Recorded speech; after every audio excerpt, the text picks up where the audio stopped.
Black Christians, let me wake you up. Religion is not divine, it's culture. Every religion you see today is just another nation's culture dressed up as spirituality. None of them come from us. Step 1. Christianity equals European culture. Built by Rome, enforced through slavery and colonization. The Bible was edited, translated, and forced onto our ancestors. That cross around your neck, that's Roman, not African. Islam equals Arab culture. Centered in Mecca, written in Arabic, tied to Arab identity. Arabs enslaved millions of Africans through the trans-Saharan slave trade centuries before Europe. Africans pray in Arabic, not in their mother tongue, proof of cultural takeover.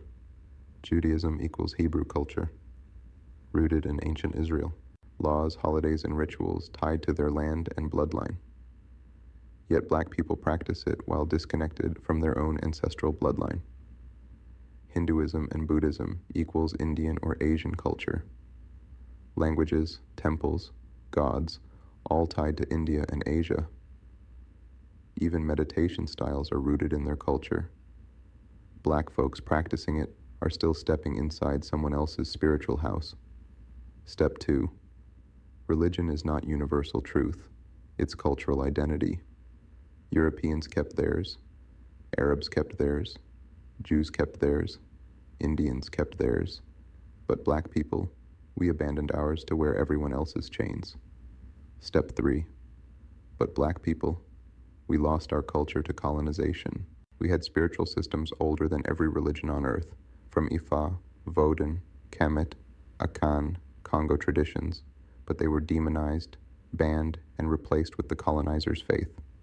That's why today we defend Christianity, Islam, and Judaism harder than our ancestors.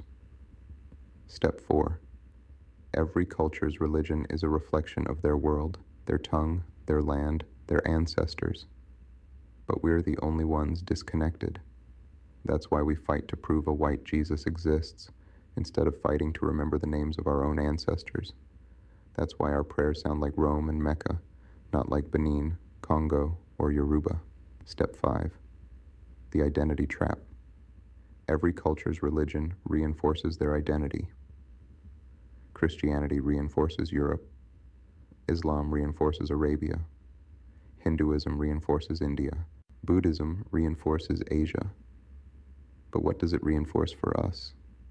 Nothing but slavery. Because when we bow to their God, we unconsciously bow to their identity. We erase ours in the process. That's why we're the only people still arguing if our ancestors had power, while every other culture celebrates theirs. Step 6. The psychological effect.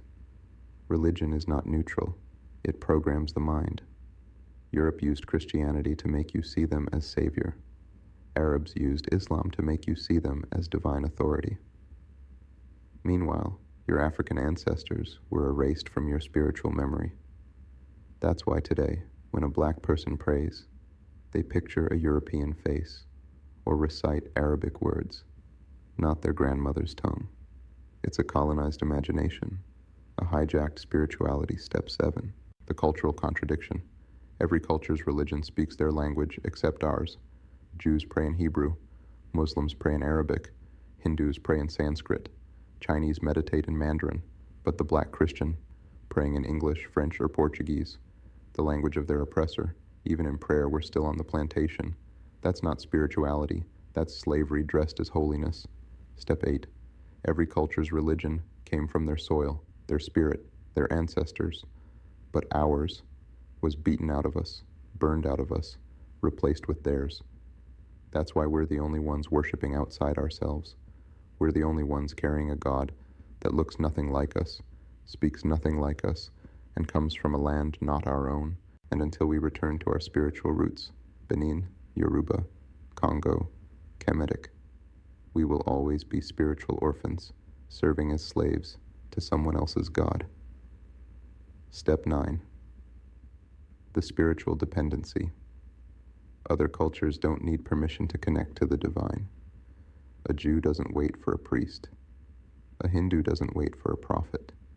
A Buddhist doesn't need a savior. But we were taught we can't reach spirit without a middleman.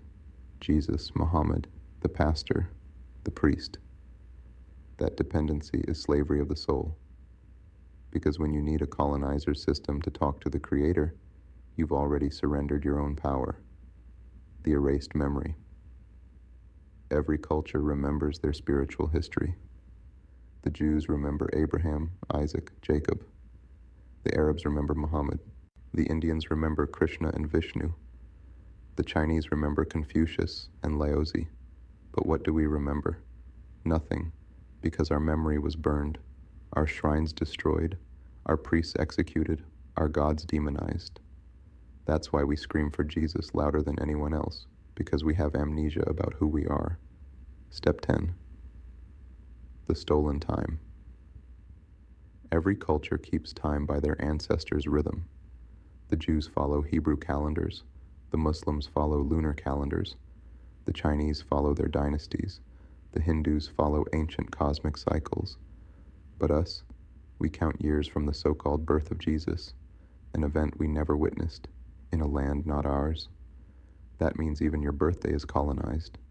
Even your age is colonized. You're living on a clock that doesn't belong to you, the plantation of belief. Every culture's religion feeds their people, but ours starves us. Christianity and Islam told us our own ancestors are demons, our rituals are witchcraft, our gods are false. So we became the only people who destroy their own culture in the name of another. We became the only people who call their grandmother's traditions evil, but bow to Rome, Mecca, or Jerusalem as holy. That's not religion. That's a plantation of belief. And as long as we stay there, we will never be free.